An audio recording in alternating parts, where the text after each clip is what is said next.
오늘 의뢰 주실 하나님 말씀은 시편 150편 1절에서 6절까지 말씀입니다. 시편 150편 1절부터 6절까지 말씀.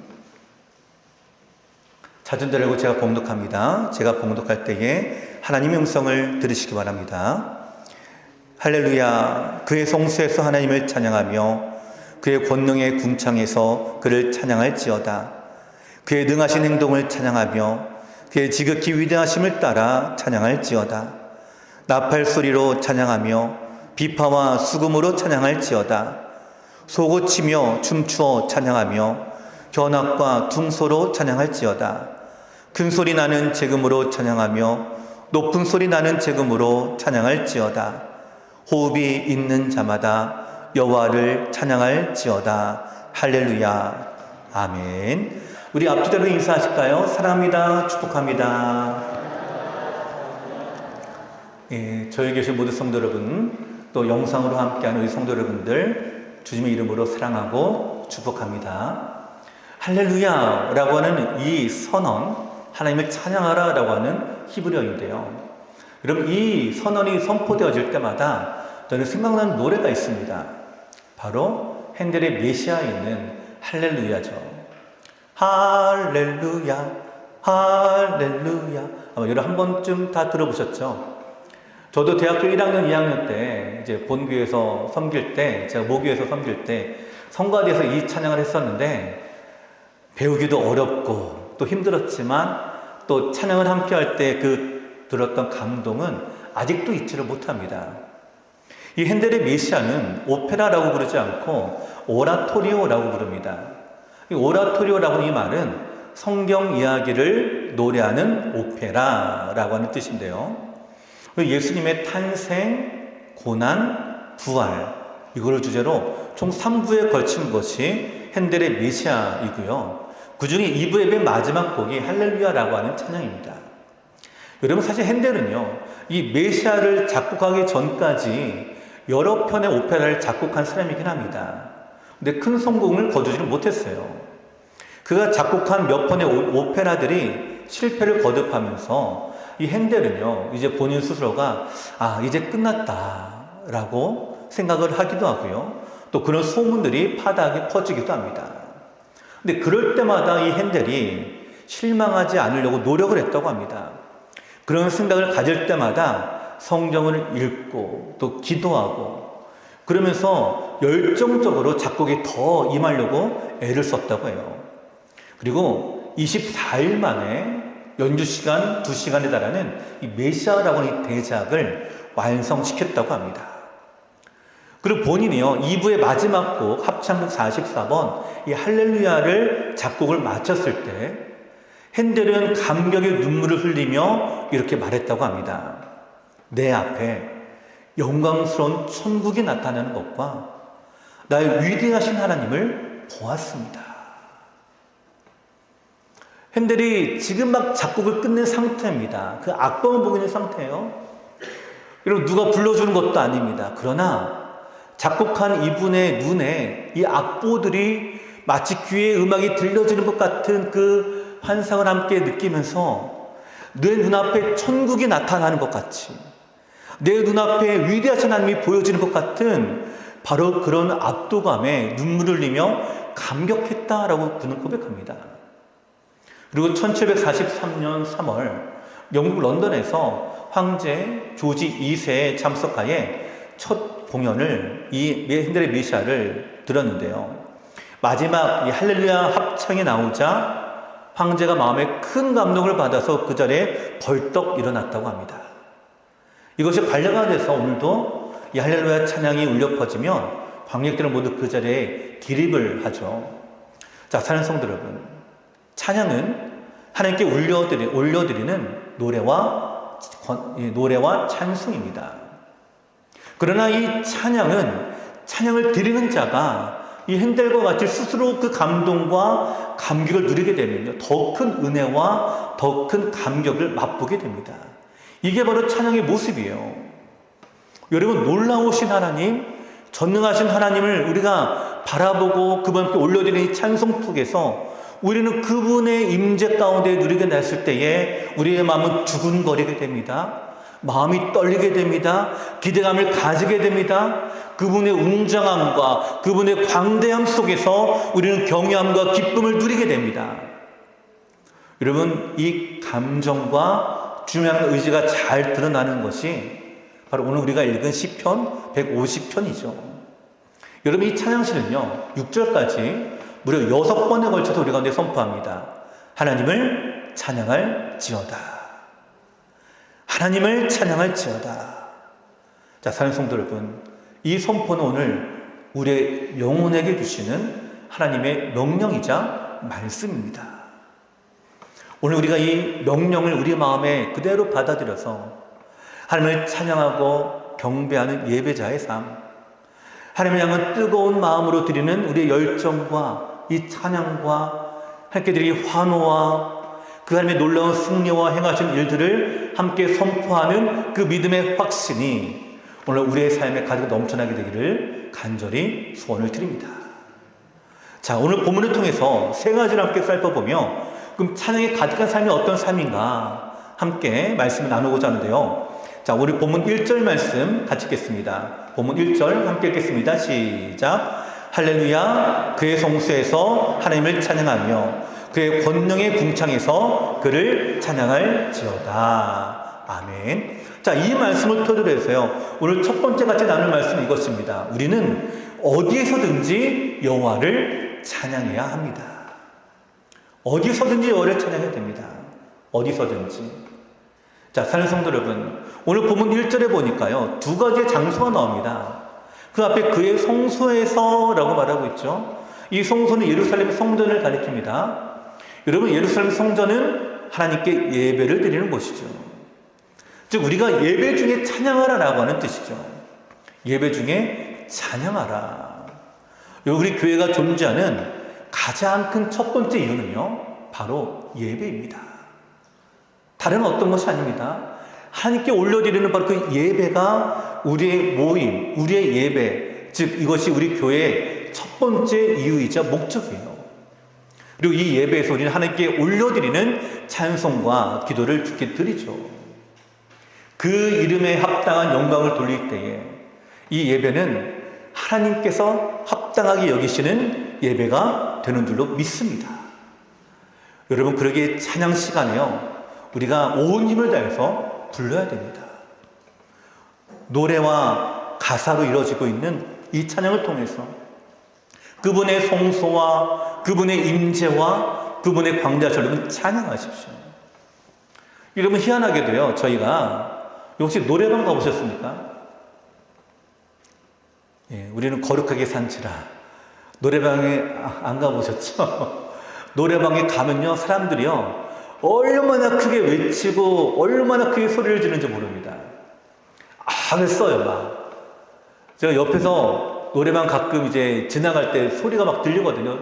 어디서 들리라고 보면 옆에 노래방이 있으면요, 거기서 소리가 막 들리는데, 거기서 노래 부르는 사람들 보면 막 악을 쓰면서 막 노래를 부릅니다. 그러다가 목이 쉬어요. 왜 그럴까요? 큰 소리로 부르니까 목이 쉬는 거겠죠. 여러분, 야구장에 가보셨습니까? 야구장? 혹시 광주구장 여러분 가보셨습니까? 전국에서 열정적으로 응원하기로 유명한 야구장 중에 하나가 광주죠. 예, 기아 팬들이 얼마나 뜨겁게 응원합니까? 제 작년에 저는 아직도 잊혀지지 않는 응원가가 있습니다. 기아 외국인 선수, 지금은 이제 없는데 작년까지 있었던 선수인데 소크라테스인가요? 전국적으로 유명했던 응원가죠. 모르십니까? 알면서 대답을 안 하시는 건가요? 아니면 정말로 몰라서 저를 그렇게 찾아보신 거예요? 저는 기아 팬이 아닌데 저도 알아요. 주위에서 워낙 얘기를 하고 많이 들었으니까. 근데 여러분, 응원가가 아직도 잊혀지지 않는데요, 그 야구장에 가시면 사람들이 그렇게 응원가를 부릅니다. 선수를 향해서 막 외칩니다. 환호를 합니다. 그러다가 목소리가 쉬어요. 쉬어서 돌아와요. 여러분, 야구 시간 보통 한 3시간, 3시간 반 이렇게 되거든요.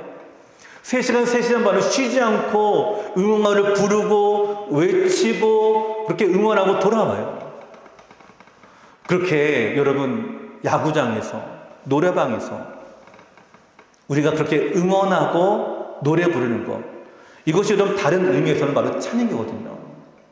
여러분 반대로 한번 생각해 보세요.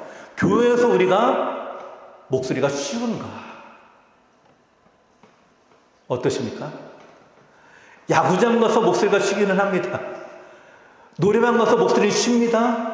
근데 우리가 교회 와서 주 앞에 큰 소리로 찬양하는 것, 우리가 큰 소리로 이렇게 영광 올려드리기 위해서 내가 외치는 것, 그래서 내 목이 갔다. 여러분 혹시 이런 적 있으십니까? 오늘 성경은 이렇게 말씀하고 있는 거예요. 그의 성수에서라고 하는 말은 예배 시간에 큰 소리로 온 힘을 다해서 온 마음을 다해서 하나님을 찬양하라 라고 하는 뜻이에요. 여러분 오늘 우리가 이렇게 찬양드리는 예배가 되기를 간절히 소망합니다. 또한 그의 권능의 궁창에서 라고 말하고 있죠. 여러분 이 궁창은 하늘을 얘기하는데요. 권능의 궁창에서라면 이거 잘 이해가 되지 않습니다. 근데 메시지 성경에서 1절 이 말씀을 이렇게 번역합니다. 할렐루야, 하나님의 거룩한 예배 처소에서 탁 트인 하늘 아래서 그분을 찬양하여라. 여러분 이 말씀이 너무 와닿죠? 탁 트인 하늘 아래서. 여러분 눈에 그 풍경이 보여지십니까? 하늘이 펼쳐지게 되고 그 하늘 아래에 있는 내 모습이죠. 이 말씀 뭐냐면요, 탁 트인 하늘 아래서, 하늘 어디에 있든지 간에 바로 그 하늘 아래에 있는 하나님이 창조하신 그 피조물의 모든 자리에서 하나님을 찬양하라 라고 하는 뜻이에요. 그의 권능의 궁창에서, 바로 하나님이 창조하신 모든 피조물, 그 하늘 아래에 있는 모든 곳에서, 또 그의 성수에서 하나님의 임재를 체험하고 이렇게 예배하는 모든 곳에서 여호와를 찬양하라 라고 하는 뜻입니다. 자, 사랑하는 성도 여러분, 여러분이 어디에 있든지 어느 곳에 있든지 무엇을 하든지 여러분 그곳에서 찬양을 하게 되면 그것이 주님의 성수가 됩니다. 그것이 주님의 예배 자리가 됩니다. 그것이 바로 하나님의 권능의 궁창 아래에 있는 곳이 될 것입니다. 그래서 우리가 찬양해야 할 곳은요, 교회만 있는 것이 아닙니다. 우리의 삶의 모든 곳이 바로 찬양의 장소가 되는 거예요. 자, 우리가 5월 찬양 주제로 1일 1찬양 부르기를 지금 하고 있죠. 그럼 이것을 하는 이유가 뭘까요? 우리 일상 속에서 내가 매일매일 주님을 기억하고 어쨌든 매일매일 주님을 부르고 우리가 또한 그분의 이름을 높이기 위해서입니다. 시험을 보는 시험장에서도, 운동을 하는 운동장에서도, 공부하는 도서관에서도, 또 일을 하는 직장에서도, 가정에서도, 심지어는 길거리에서도 여러분 하나님이 함께하고 계시고요. 하나님이 함께 하신다는 것은 우리가 어디에서든지 우리가 찬양하면 그 우리와 함께 하신 하나님 우리 찬양을 받으신다라는 거예요. 여러분 버스 안에서 중얼거리며 찬양하십시오. 길거리를 걸어가면서 찬양하십시오. 그 찬양을 기뻐 받으신 줄로 믿습니다. 어느 곳에 있든지 어떤 상황이 있든지. 사무엘 사도행전 16장에 보시면 바울과 실라가 복음을 전하다가 감옥에 갇히게 됩니다. 근데 그 감옥에 갇혔던 이 상황에서요, 바울과 실라가 하나님의 찬양을 올려드립니다. 이 찬양 소리가 죄수들의 귀에 들렸다라고 성경 표현하고 있거든요. 근데 이 찬양을 통해서 옥문이 열려요. 그들이 풀려납니다. 자유함을 얻게 됩니다. 하나님의 놀라운 역사의 영광의 자리가 임한 것이죠. 기독교 고전 하나님의 임재 연습이라고 하는 책이 있는데요. 이 책의 저자가 로렌스 형제라고 하는 분입니다. 파리 맨발의 가로멜 수도에서 평생 수도사서 한 분인데요.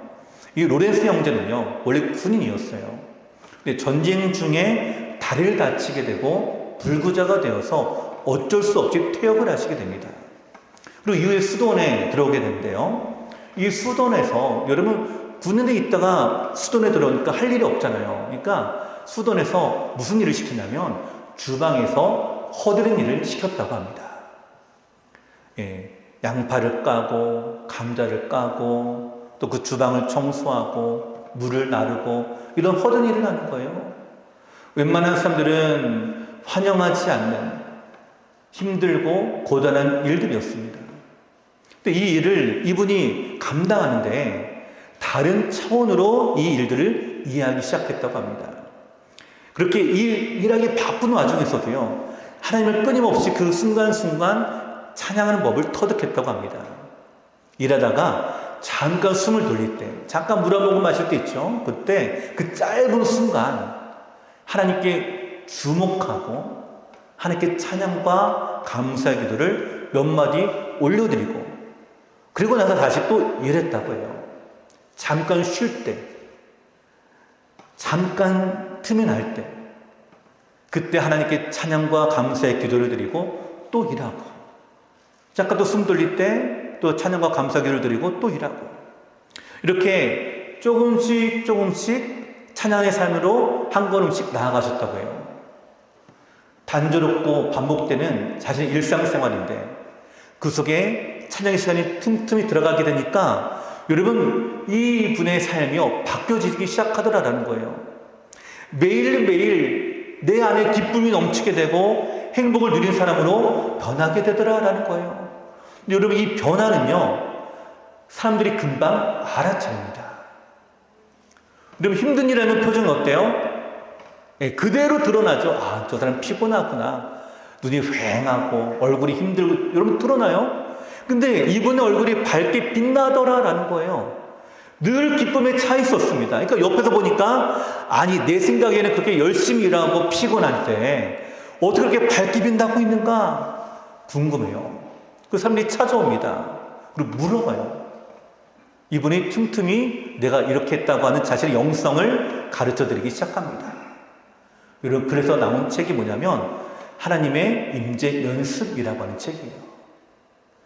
틈틈이 자기의 시간이 날 때마다, 물을 기를 때마다, 내가 한숨 돌릴 때마다 하나님을 찬양하고 하나님께 기도하며 그분 앞에 내가 나아갔을 때, 여러분, 이분은 우리 가운데 이렇게 말하고 있는 거예요.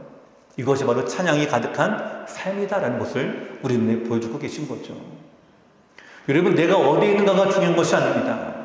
내가 어떤 일을 하는가가 중요한 것이 아닙니다. 어디에 있든지 어떤 상황에 있든지 여호와 하나님을 여러분 찬양하십시오. 하나님은 그 영광을 받으시게 되는 줄로 믿습니다. 오늘 우리의 삶의 전부가 이와 같이 찬양으로 가득한 삶이 되기를 간절히 소원을 드립니다. 두 번째로요, 찬양이 가득한 삶은 하나님의 행하신 일들을 기억하고 찬양합니다. 본문 2절 말씀 같이 읽겠습니다. 2절입니다. 시작. 그의 능하신 행동을 찬양하며 그의 지극히 위대하심을 따라 찬양할지어다. 아멘. 여기 두 가지가 나옵니다. 능하신 행동, 그의 지극히 위대하심. 하나님의 놀라운 은혜죠. 우리가 함께 찬양드리는 내용은요 크게 두 가지로 나눌 수가 있습니다.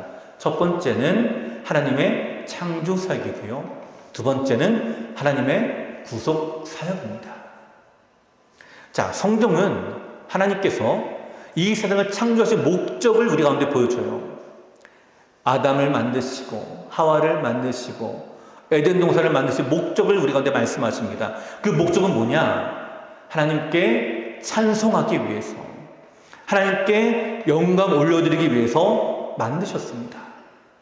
그 만든 그 목적 그대로 찬양을 올려드리는 것, 이것이 바로 창조사역의 찬양이에요. 근데 여러분, 아담과 하와가 죄를 범했죠. 선악과를 따먹었습니다. 세계가 죄로 말미암아 타락이 되었어요. 그러고 나니까 하나님께 드리는 이 창조 질서가 파괴가 되니까 찬양이 사라지게 됩니다. 여러분, 이 사실이 너무나 중요합니다. 우리 입술에서 찬양이 사라지는 그 순간 뭐가 있다고요? 그 자리에는 죄가 있다는 거예요. 여러분, 우리의 삶을 한번 잘 한번 들여다보시기 바랍니다. 우리가 일주일 동안 내 마음이 무엇으로 가득하고 있는가? 여러분, 찬양으로 가득하게 되면 아침에 일어나면서 잘 때까지 우리는 찬양이 늘 떠오릅니다. 그 찬양이 내 입술에서 나오기 시작합니다. 중얼거리게 됩니다. 그런데 내 안에 이 찬양이 사라지게 되는 순간 뭐가 나타나냐? 죄가 나타나기 시작한다는 거예요. 왜냐하면 창조의 목적대로 이루어지지 않기 때문에 그런 거예요. 그래서 예수님을 통해서 우리 가운데 구원하시는데 이 구속의 사역을 또한 행하심을 찬양하는 것. 내가 찬양하지 못할 때에 내 영혼을 다시 회복시키시고 건져주시고 다시 찬양하게 하시는 것. 이것이 바로 구속사역에 대한 찬양입니다. 우리가 주일 오후 예배 시간에 배우고 있는 소리 문답이 이 내용을 우리 가운데 말씀을 나누고 있죠.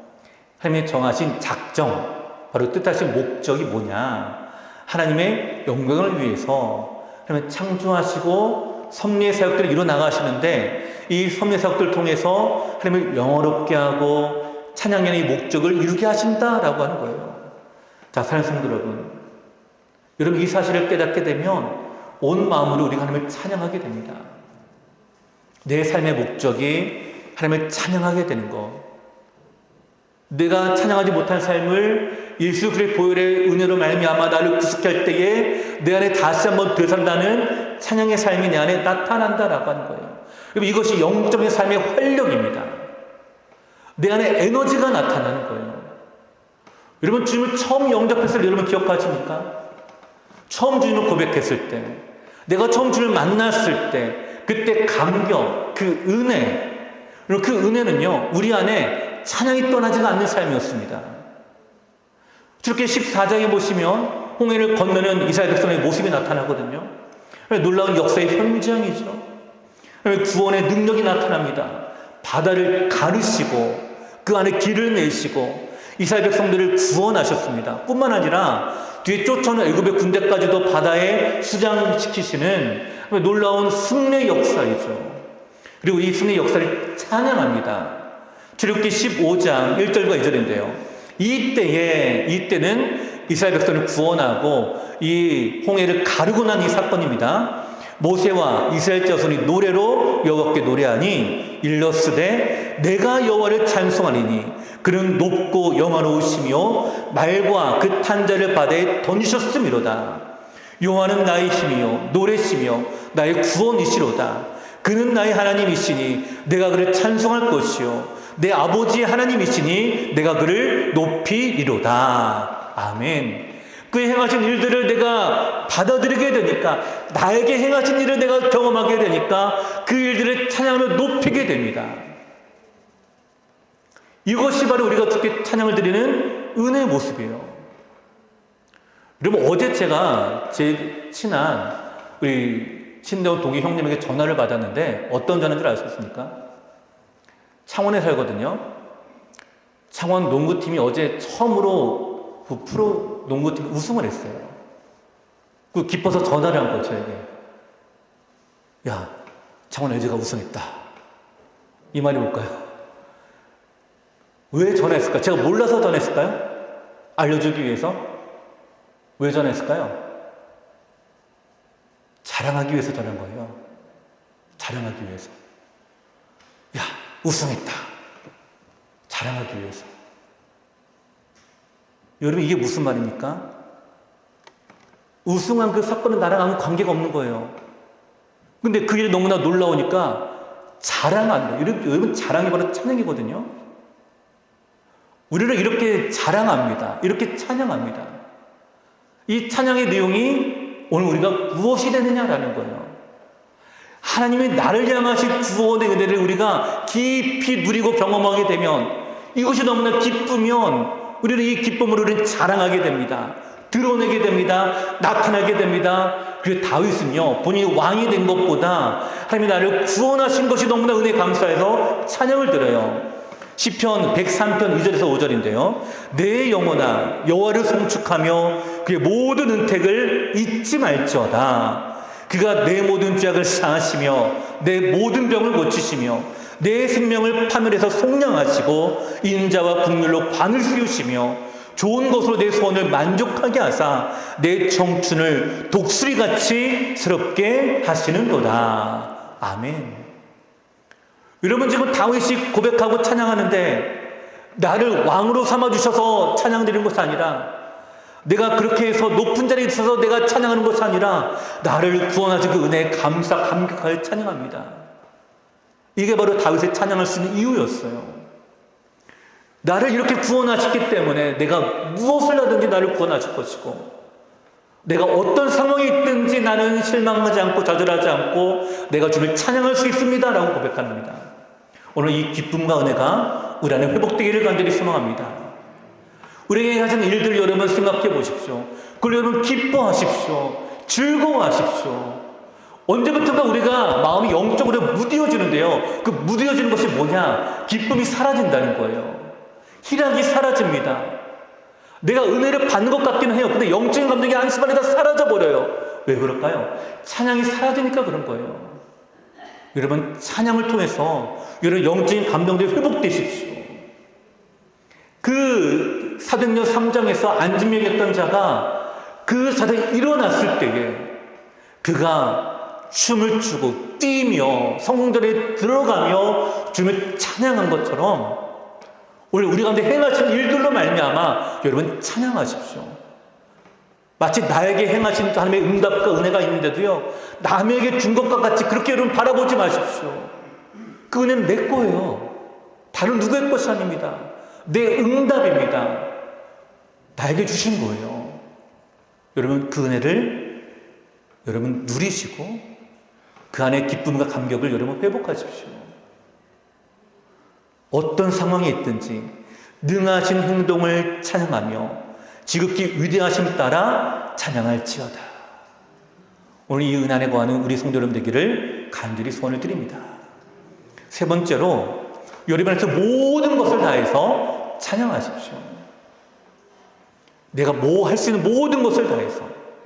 자, 먼저 3절에서 6절 말씀 우리 같이 읽겠습니다. 3절 6절입니다. 시작. 나팔소리로 찬양하며 비파와 수금으로 찬양할지어다. 소고치며 춤추어 찬양하며 현악과 퉁소로 찬양할지어다. 큰 소리 나는 재금으로 찬양하며 높은 소리 나는 재금으로 찬양할지어다. 호흡이 있는 자마다 여호와를 찬양할지어다. 할렐루야. 아멘. 여러분 여기 보면 각종 악기들이 등장을 하죠. 나팔, 비파, 수금, 소고, 심지어는 춤추며 찬양하라 라고 말합니다. 여기 나팔이라고 하는 것은 히브리어 쇼파르라고 하는데요. 히브리어 사이르, 야생 염소에서 나온 말입니다. 즉 영양 또는 염소의 뿔로 만들어진 나팔이다라고 하는 뜻이에요. 주로 제사장이 사용합니다. 그래서 여러분 여호수아 6장 4절에 보면 제사장 7은 양각 나팔을 잡고 언약궤 앞에서 나아갈 것이요 7째 날에는 그 성을 7번 돌며 그 제사장들은 나팔을 불 것이요. 이때 쓰여진 이 나팔이 바로 쇼파르, 아까 보셨던 양각 나팔과 같은 거예요. 자, 여기 비파와 수금이라는 것이 나옵니다. 이 비파와 수금은 주로 제사장들이 연주했던 악기이기도 한데요. 이 수금이라고 하는 것은 밝은 소리가 나기 때문에 슬픈 분위기에서는 사용하지 않는다고 합니다. 비파는 보다 제의적인 의미로, 즉 예배하거나 예전할 때 더 많이 사용하는 악기로 사용이 되었고요. 소고라고 하는 것이 나오죠. 소고는 타악기로 구약에 7번이나 언급이 되고 있는데요. 이 소고는요, 영어로 탬버린이라고 이렇게 번역되어 있습니다. 탬버린. 자, 그러니까 이것이 더 익숙하죠. 탬버린, 소고. 그리고 현악, 이거는 현악기들을 얘기하는 거고요. 퉁소는 관악기의 대표적인 것입니다. 날카로운 소리가 나고 또 피리 같은 것들의 종류입니다. 지금 보고 있는 것은 이제 방금 보셨던 이제 소고라고 우리가 이렇게 볼 수가 있습니다. 자, 사랑하는 성도 여러분, 또 성경에 보면 재금이라고 나옵니다. 재금은 오늘날로 따지면 심벌주와 같은 건데요. 이 심벌주로 오늘 성경에 보니까 큰 소리 나는 재금, 또 높은 소리 나는 재금 이렇게 표현되어 있거든요. 이 재금의 종류가 다르기도 하고 또 사용하는 방법에 따라서 큰 소리를 내기도 하고 또는 높은 톤의 소리를 내기도 합니다. 자, 성경에 이런 여러 많은 것들이 나옵니다. 나팔, 비파, 수금, 소고, 현악, 퉁소, 재금. 근데 여러분 이 악기들은요, 처음부터 하나님을 찬양하던 악기가 아니었어요. 대부분은 이방 종교의 제사 때 쓰여졌던 악기들입니다. 그러니까 우상 숭배 때 쓰여진 악기예요. 우리는 이렇게 생각하게 되죠. 아니, 이방 신상에 쓰여진 악기를 어떻게 거룩한 하나님께로 가지고 나올 수 있을까? 여러분, 그렇게 가지고 나와서 누군 줄 아십니까? 다윗이에요. 다윗. 다른 누구가 아니라 바로 다윗이에요. 이방신을 향해서 숭배하고 이방신을 향해서 찬양했던 그 악기들을 가지고 와가지고 하나님을 찬양했던 사람이 바로 누구라고요? 다윗이었던 거예요. 다윗. 여러분, 이것이 무엇을 얘기할까요? 어떤 신을 숭배하는데 사용되었던 이것들을 오히려 거룩한 용도로 전환시킨 사람이 바로 다윗이었다라고 하는 거예요. 가장 무가치한 것들을 가지고 와가지고 가장 가치 있는 것들로 바꾼 사람이 바로 하나님의 간절한 믿음으로 예배드렸던 다윗입니다. 이를 통해서 다윗은 바로 기존의 예배를 더 스럽게, 더 발전시키고 또 하나님께 더 많은 영광을 올려드립니다. 여러분, 오늘 우리가 이 다윗처럼 날마다 새로운 마음으로 새로운 노래로 하나님을 찬양하고 노래할 수 있어야 됩니다. 여러분, 악기가 어디 쓰였냐가 중요한 것이 아닙니다. 악기는요, 사용하는 사람이 지배를 받아요. 따라서 중요한 것은 그 악기를 사용하는 사람의 문제입니다. 이 악기를 사용하는 사람이 거듭나면 악기도 그 사람에 의해서 달라지는 거예요.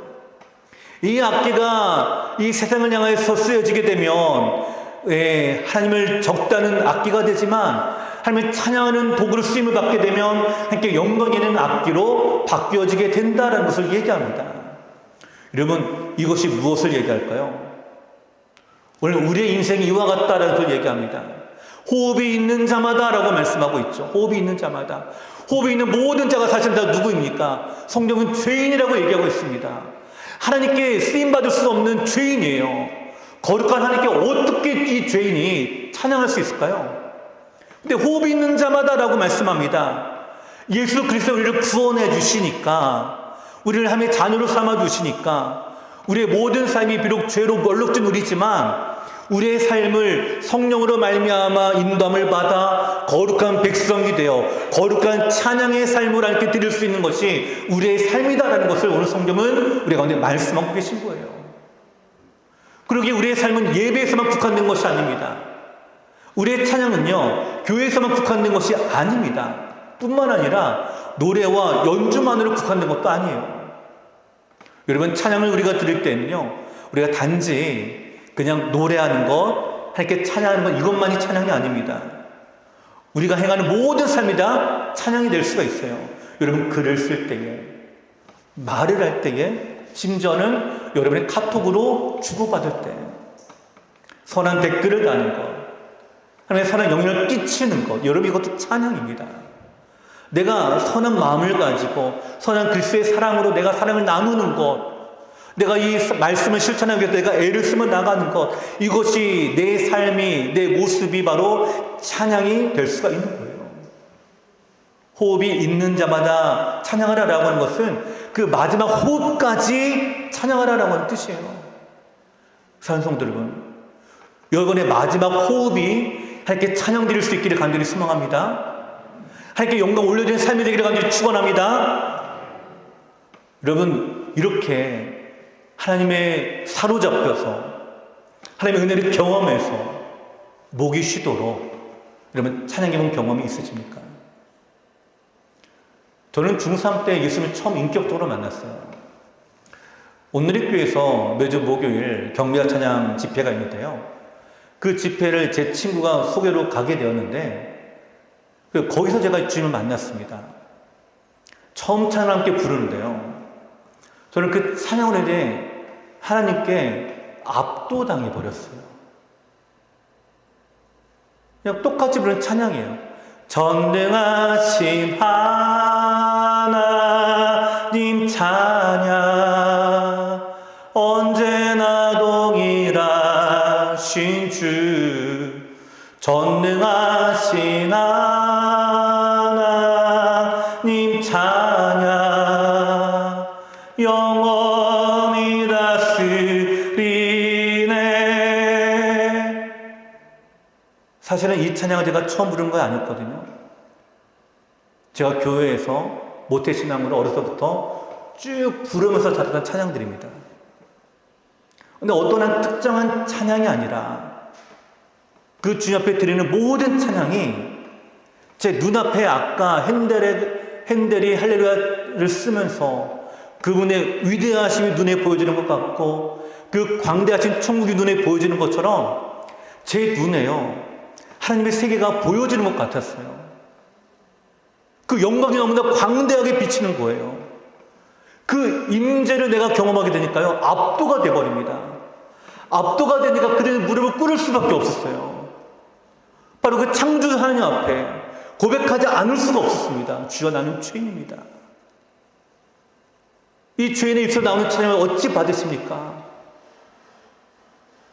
그 주님의 압도당하는 바로 그 자리에서 나는 정말로 보잘것없는 존재라는 걸 제가 너무나 크게 깨달았습니다. 그 이후로 제 입에서 세상 가요가 아니라 찬송이 떠나지 않았습니다. 근데 매일 불러도 싫지가 않더라고요. 매일 들어도 질리지가 않아요. 같은 찬양을 또 듣고 또 들어도 또 좋아요. 제가 고등학교 때 마이마이 카세트로 찬양을 들었는데 이 카세트는 카세트 테이프로 듣거든요. 근데 제가 같은 찬양 앨범을 3번을 산 기억이 납니다. 듣다가 늘어나면 또 다시 사고 듣다가 늘어나서 또 사고 그래도 질리지가 않더라고요. 잘 때도 듣고 일어나서도 듣고 학교 갈 때도 듣고 학교에서 중간에 쉬는 시간 그 10분 동안도 듣고 여러분 그렇게 찬양을 좋아하는 저인데요. 제가 우리 이래성교회에 와서 저는 이런 꿈이 있습니다. 그래서 바로 이 자리에 우리가 리모델링하고 아름답게 꾸민 이 공간 안에서 무엇으로 가득할까? 저는 하나님의 임재와 하나님의 영광이 우리 안에 충만하게 임재가 되기를 저는 간절히 꿈을 꿉니다. 이 자리에 늘 설 때마다 이런 꿈을 꿔요. 찬양을 드릴 때마다 저는 아직도 제 눈에 그 하나님의 놀라운 세계가 눈에 보여지는 것 같습니다. 그 하나님의 놀라우신 그 영적인 세계 앞에서 압도당하는 예배, 내가 그 하나님의 경외함과 거룩함 앞에 압도당하는 우리의 예배, 다른 누구의 권위가 아니라 다른 누구에 의해서가 아니라 하나님에 의해 압도당해서 하나님께 두려움으로 경배하고 찬양하며 그분이 행하신 일들을 우리가 큰 소리로 외치고 때로는 환호하고 이 공간이 하나님을 향한 그 찬양과 뜨거운 열정으로 가득해지게 되기를 저는 간절히 소원합니다. 우리의 찬양의 삶이 이와 같이 되기를 소망해요. 우리의 삶이 또 무미건조하게 매일매일 똑같이 그저 일상을 그냥 반복하는 일상이 아니라 매일매일 살아가는데도 매일매일이 다른 나의 인생, 매일매일이 똑같지만 그러나 똑같지 않은 나의 삶, 내 감정, 내 느낌, 주님을 향한 내 기쁨, 내 은혜가 오늘은 충만하게 되기를 저는 간절히 축원을 드립니다. 언제까지요? 여러분의 호흡이 닿는 그날까지. 미루지 마십시오. 여러분 찬양 미루는 것이 아닙니다. 호흡이 있는 자마다 지금 호흡하고 있는 이 순간에도 마찬가지예요.